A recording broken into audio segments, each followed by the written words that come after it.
আল্লাহ বলছেন তোমাদের কতককে কতকের উপরে মর্যাদা উন্নীত করছে পরীক্ষার জন্য। সুবহানাল্লাহ।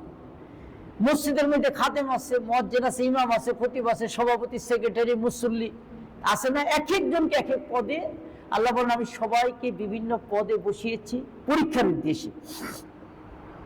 তো ভাইরা আমার, আল্লাহ কোরআনে বলছেন মানে আমিলা সালিহান মিন যাকারিন আও উনসা ওয়া হুয়া মুমিনুন, তোমাদের মধ্যে পুরুষ এবং নারী যেই হোক তাদের মধ্যে যেই নেক ভালো কাজ করবে, সৎ কাজ করবে, তাকে আমি ফালানুহিয়ান্নাহু হায়াতান তাইয়্যিবা, তাকে আমি অবশ্যই পবিত্র, সুখময়, কল্যাণময় এবং তাদেরকে একটা সুন্দর পরিপাটি জীবন দান করব। সুবহানাল্লাহ বিহামদিহি।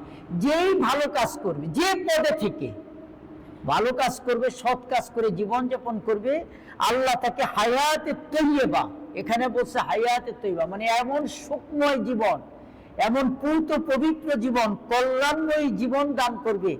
যা আমল করবে, যে আমল করবে তাকে আল্লাহ উত্তম পুরস্কার দিবে, আর যে বদ আমল করে তার সেরকম তার প্রতিদান দান করবে। তাহলে এই দুনিয়াটা হলো নেক কাজ করে ভালো মানুষ হয়ে, মুসলমান হয়ে কবরে যে অনন্তকালের জন্য সুফল লাভ করা। আবার কেউ যদি খারাপ কাজ করে তাহলে এইটারও প্রতিফল ভোগ করবে।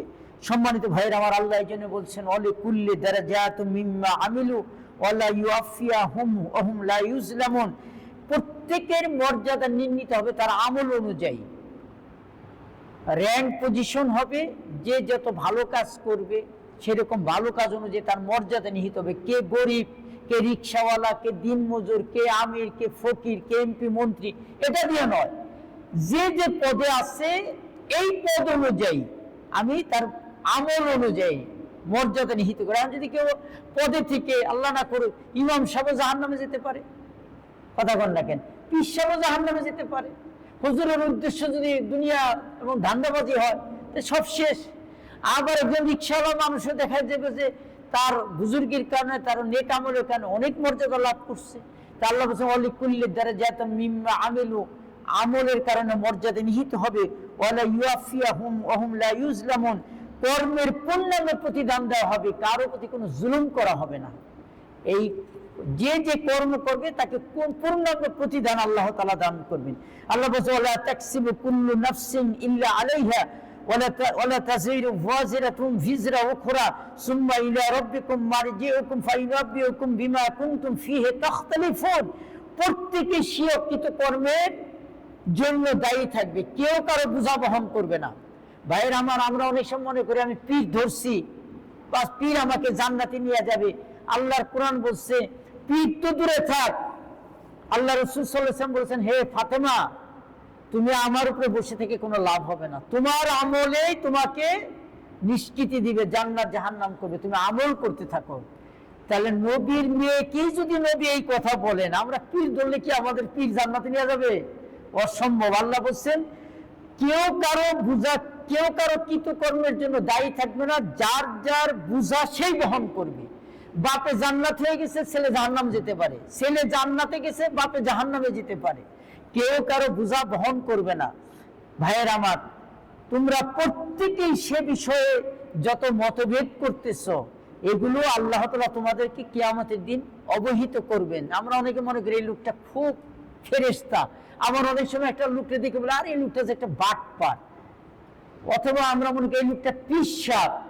আসলে পীর সাহেব না কোন সাহেব? আল্লাহ বলছেন এই যে তোমরা যে বিভিন্ন রকম মন্তব্য করো, এই লোক খুব ভালো, এই সব কিছুর চূড়ান্ত সমাধান আমি আল্লাহ করে দিব। সুবহানাল্লাহ, সুবহান। সম্মানিত ভাইরা আমার, আল্লাহ বলছেন মানি ইহতাদা ফাইন্নামা ইয়াহতাদি লিনাফসিহি ওয়া মান দাল্লা ফাইন্নামা ইউদিল্লু আলাইহা, কাজে যে সৎ পথ ভালো পথ অবলম্বন করবে সে নিজের কল্যাণের জন্যই করবে।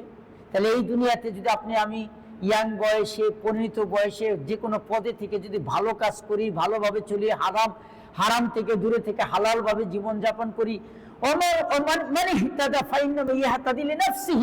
যে ব্যক্তি হেদায়েতের উপরে চলবে সে নিজের কল্যাণের জন্যই করলো, এটা আল্লাহর কোনো লাভ নাই। আমার কথা কি বুঝে আসছে? আল্লাহ বলতে চাচ্ছেন আপনি যদি ভালো পথে চলেন, নামাজ পড়েন, রোজা রাখেন, হজ করেন, যাকাত দেন, হালাল খান, কষ্ট করে চলেন, আল্লাহ সে তো তার ভালোর জন্যই করলো, তার নিজের কল্যাণের জন্য করলো। অমন বল্লা, আর যে নিজেকে পথভ্রষ্ট করলো, ফাইন্নামা ইউদিল্লু আলাইহা, সে তো নিজেকে ধ্বংস করলো, নিজের ধ্বংস নিজের ক্ষতি নিজেই করলো। তো এই জন্য আমার ভাইয়েরা এটা বুঝতে হবে, এই দুনিয়াতে আপনি যদি ভালো কাজ করেন আপনার নিজের কল্যাণ, খারাপ কাজ করলে নিজের ধ্বংস।